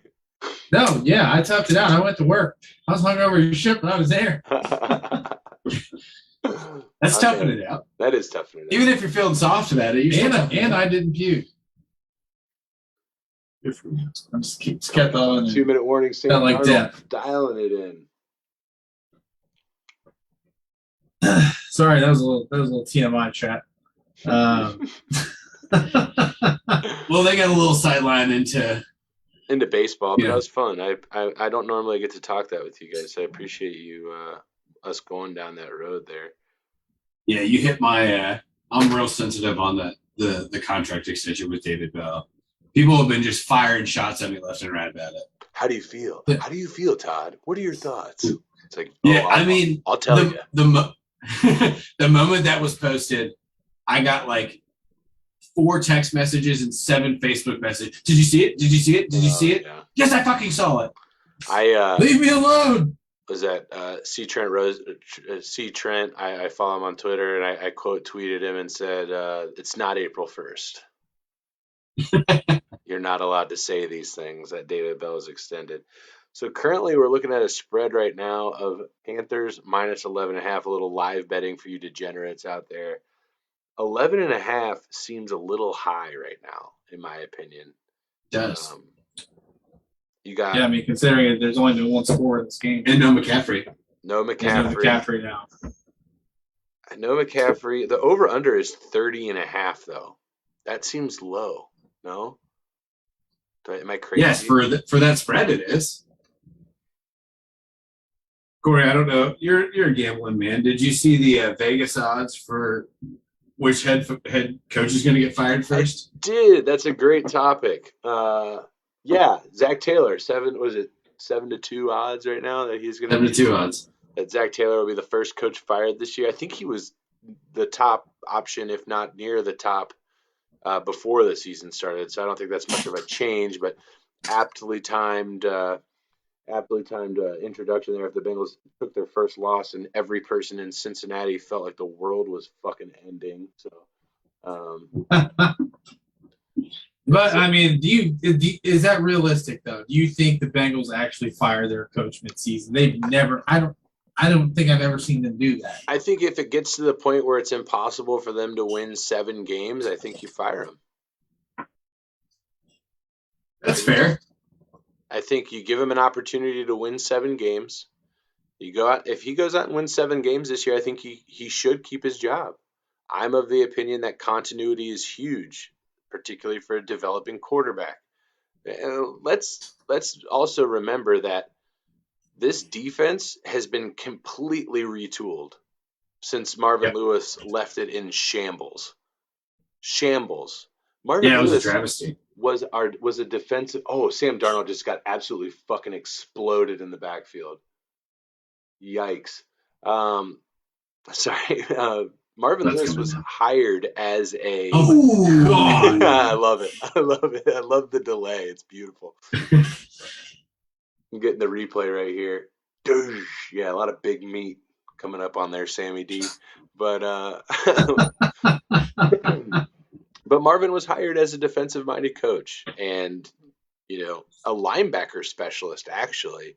And towards the end of his tenure, we didn't have any good linebackers. I think you have your middle of your middle linebacker now. Logan Wilson looks great, looks phenomenal, looks like a middle linebacker. He's flying all over the ball. He's making plays. So, he's a Western Michigan guy, right? No, Logan Wilson is from Wyoming. Wyoming, Same color. But he was like one of the leading tacklers in college football when they drafted him. Yeah, he was up there. He was up there for sure. And I knew it was a Cowboy. Yeah. Those are Broncos, Cowboys. They're similar, and they're both they're like they're like the same colors, brown and yellow. Yeah, just like diarrhea brown is what they are. Yeah. So yeah, I think if Zach Taylor can come out to kind of bring it back here, if Zach Taylor can go out and win 7 games, keep him on. If that shows improvement, right? They're getting better. But if they go out and they can only muster 6 wins on this season, I think it's time to go, because you are on a ticking clock. You are on a rookie contract with a quarterback that you are going to have to pay a lot of money here in the next 3 to 4 years. So, you don't have all day to fuck around. So, the Browns did it. They did it twice with Baker. Obviously Hugh and then Freddie, and then now they're at Kevin Stefanski. I think they've got their fit right there. And notice now they found their coach, and now they're looking to extend Baker here in the next couple of months, more than likely. So. Yeah, Freddie Kitchens put his foot in his mouth, though. Yeah, it's he had one of the worst press conferences in the history of football. Which one are you talking about? The one where he basically said that he was like, we just deserve to lose that game, and put the blame on everybody else except for him. And then, surprisingly, by Tuesday afternoon, he was no longer the coach of the Cleveland Browns. Weird how that happens. Yeah. It's unbelievable that at that level you can hire somebody without foreseeing the lack of leadership. I mean, Hugh Jackson is arguably one of the worst head coach hirings ever, and he had it happen twice. For the Browns or for the Raiders? Yes. Yeah. Well, he went 8-8 at the Raiders. Still not I don't think that was a coaching thing, though. No. I mean, that's when you're saying that, Bobby, there's like, how do you hire somebody that is that bad at that level? It's like sometimes I think, like, do we almost just put these people up on a pedestal to think like, oh, well, they're in this position, they must be really smart, or they must know all of these things, and they've been around it so much more than me. Are they though? Like that's what comes into my head is like, are they though? Like, look at what you just fucking did. Look at who you just hired. Look how bad this guy is at this job. So it's things like that really make me question. It's like are they in, like, am I putting them in an institution that doesn't belong there? Like GMs and ownership of NFL franchises, are they that smart? I don't know. I think there's some that definitely are, for sure. Well, that's how I felt when the Lions hired Campbell. I mean, that felt like a very quick hire move. Yeah. And look, he's a character, and he's fun, right? He's fun to watch interviews. Yeah. He gave the interview where he drinks like 72 ounces of coffee with 8 espresso shots in it. Like, that's fun for Detroit, but that doesn't help you win. Right.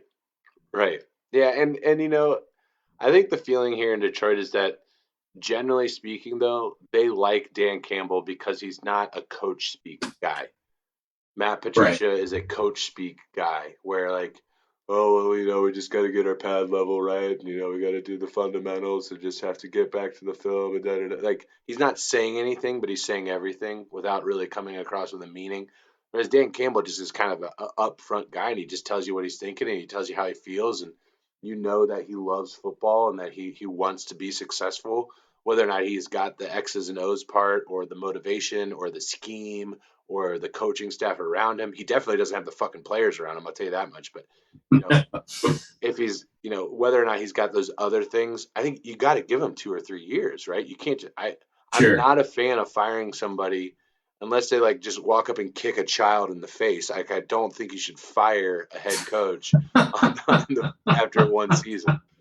So you think Hugh Jackson deserved more than 1 year in Cleveland? I think every coach deserves an additional season because you don't really get to do what you want to do after 1 year. I don't think Sure. You just don't.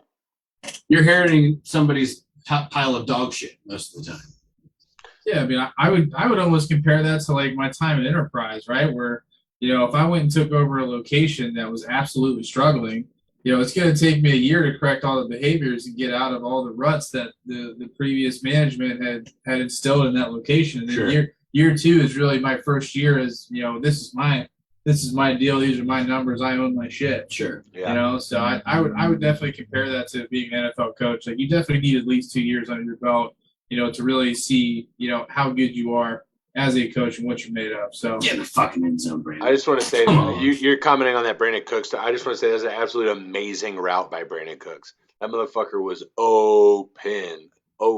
And it wasn't a great throw. It was a good kind of snag out of the air by Brandon Cooks there, but excellent route. Way to get open, turn your body to a rookie quarterback looking for a target there. Can we have a turnover for a touchdown? I'm trying to keep this shutout alive.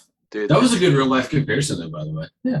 That was good. No, that's Bobby. Sorry, I didn't mean to brush that off. No, 100% accurate. 100%. I mean, anytime that's true. Anytime you're coming into an organization as a new head coach, that's kind of my point. Is like, it's not because the team was good, right? you don't right unless you're the Lions. You don't fire a coach after a winning record. Wow. Well, you said it about Jacksonville too, right? There's a reason why Jacksonville had the number 1 pick. Yeah, they're a bad football team. They're a really bad football team, and I think they're gonna be a really bad football team for a little bit till Urban figures this out. I do think he will. I think he's smart. Shut up. He understands football, and I think Trevor Lawrence is really, really good at football too. So. Do you think ETM coming back next year and being healthy makes a difference in Jacksonville? Yeah, I mean they're not going to have to just put the whole thing on T-Law. They're going to be able to give it to Travis and let him run. I'm hoping. I'm biased there. I've got him on my IR right now in my dynasty league, so I'm looking for him to bounce back in a big way. If I can. Missed it. So you're not a James Robinson fan? No. I am. I just think that'd be a deadly combination. You're looking at like a Chubb Hunt kind of deal there, and I think that's deadly.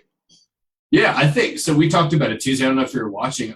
I think you can throw James Conner and Chase Edmonds into a good running back duo because they balance each other really well. Chase Edmonds runs great routes as a running back, and James Conner is an absolute bruiser. Yeah, he'll pound. And it makes Kyler Murray so much better. Yeah, absolutely. How does the head coach of Houston get his hands around that guy's neck? That it's just fucking massive. It looks like a goddamn tree trunk. So, of course. So, Corey, when I was in England for the Bengals and Rams game, I got to meet Takeo Spikes. Fuck yes. You want to talk about a fucking neck on somebody. Oh, my God. Yeah, good call there. Takeo Spikes was a unit. He said they were a British guy was interviewing Takeo Spikes, and he asked him about his suit. And he said every piece of clothing that he has to wear has to be custom fit because no normal T-shirt even fits his neck. That's what I was saying. I saw a picture of this guy for Houston. I can't even remember his name anymore. This rookie QB that's only down 1 in his premiere. Davis Mills. He has 2 last names. Davis Mills. Unlike me, I have 2 first names. He has to cut the front of his shirts to open them up for his massive fucking neck. Yeah, but Insane. Takeo Spikes was like standing next to him. I got to be from basically, we'll call it less than 10 feet from him on a stage. And my wife is like, why are you staring at him so much? I'm like, this is a pure athletic specimen right here. He hasn't played football in probably 8 years? More than that. And he looked like he could go out on the field and just blow shit up. I met Takeo Spikes in Biggs. That's a throwback for you. Yeah, he was signing autographs. Just that store name is a throwback. Biggs. Oh yeah, Biggs. Doesn't even exist anymore. Sure doesn't. Yeah. I'm dating all three of us at the same time. Yeah. Fun fact, that's the only place I ever stole anything from was Biggs. What'd you steal, Todd? An M&M CD. Good for you. Yeah, Parental advisory? Did it have parental advisory sticker on it? Oh yeah, it did. Yeah, I was gonna say, what's the point? Had that, you know what I'm saying? Yeah. Otherwise my mom would have just bought it for me, right? Was it the EP? Oh, yeah, fumble. EP. Fumble. Oh boy. Sorry, Biggs. If The Rimke Markets, that's what they're called now. If Houston has this football, oh no, okay. Big fella for Carolina came up with it. Just take it to the half, boys. Sam's out there seeing ghosts right now. Goodness. Yeah, they just need to take a knee and be done with it. And go into the locker room and regroup. Man, Forest Fair Mall, what a throwback. Oh my God. Have you seen pictures that are like, little did you know there's a mall in Cincinnati, Ohio that is completely set up still and no one goes in. It's cleaned daily. I worked across the street from there for 2 years. At that CarMax? Yeah. And it is desolate. I mean, yeah. They got Bass Pro and Kohl's. That's it. Yeah. And there's a fucking arcade in there. Oh. One of my favorite, they installed that plywood glow golf. You guys remember that? Up in the top level, back by if you went past Demented Skateboards. Or no, it was Bad Boards or something like that. What was that? Yeah, Bad Boards. Yeah. If you went down all the way on the right, there's that plywood glow golf. And yes, very interesting. Or the Danbury right above Dollar Saver Theater. Yeah, the Danbury. I think I only ever went there once. Katie's popping in here because she just got back with her hair and she wants me to feel how soft her new hair is. Hi. Hello, Katie. Doesn't her hair look great, guys? Looks great. It looks fabulous, darling. Bobby says it looks fabulous, darling. But in an English accent. I love you. Oh, you got to make McFlurry out of that deal? Ooh. Shit, bring me one. Yeah, she just popped in right before, right when she got done with her hair, popped in, looked at the dinner I made and was like, no. Texted me and said, going to McDonald's, do you want anything? McFlurry. Solid choice. So the question is what kind of McFlurry is it? I think they only have M&M now, don't they? They've got to have Oreo. They have Oreo too? Oh, man. But I am an M&M fan. I like M&Ms in the McFlurry. I'm a chocolate fiend. And while Oreos have chocolate, they're not really chocolate. You know what I'm saying? Oreos are. No, they're their own entity. Oreos are their own entity. Oreos are like a cocoa. They're not a chocolate. Does that make sense? I don't care. No, Oreos. Oreo. Don't. Hey, I'm not here to bash Oreos. No, but I get what you're saying. It's not actual chocolate. He said, whoa. It's more of like a powder. It's like a cocoa cookie, if you will. It's not really like a milk chocolate. I am a milk chocolate fiend. Yeah, it's not actual legitimate chocolate. I actually got Cold Stone last night. Here's one of those posters. I used to work there. There's that Raiders. You used to work at Cold Stone. I never knew that. I did, the one up there at Bridgewater. There it is. No kidding. I was a Benihana of ice cream. I was a singing slinging ice cream chef Nice. up there at Cold Stone. Oh, yeah. That's where my addiction to Heath Bar started. Underrated candy. Really underrated candy. I feel like an old man saying I really enjoy Heath Bars, but just saying. I can't say that I've actually ever had a Heath Bar. Do yourself a favor, stop at a 7-Eleven on your way to work tomorrow and get yourself a goddamn Heath Bar. Save it, throw it in the refrigerator, then after you have your nice balanced lunch, get a little bite of that Heath in your life. I'll eat that shit for breakfast. I don't care. You forget that there's no 7-Elevens in Ohio, really. Oh yeah, that's right. Yeah, we have Circle K's and what is it? In Columbus, there's Get and Goes. Get and Goes. That's it. Yeah, no Circle K's up here. No Polar Pops. No, it's Speedway or 7-Eleven. Yep. That's it. Yeah. I lived on Polar Pops for a long time when I worked at Mike's. Just walk right across the street, Circle K. Love that place. Fun fact, the Speedway by the Detroit airport changed their beer door shut after 10 o'clock. I did not know that. Chained them. There's actual chains around the doors. I would love to hear the story on why that is the way that it is. Yeah, I want to know the how we got here story. Well, it's very clear how that happens. You have a few beers, and then they all go away, and it's 11:30, and you're like, I just want one more tall boy. Just one more. And in my PJs in 10 degrees January in Michigan, I walked to the Speedway from the Embassy Suites, and they're like, yeah, you can't buy any beer. They knew what I was in there to do. So I just tried to see if I could open the door, and they're like, no, they're chained shut. Sure enough, they were chained shut. I want to know why they're chained shut.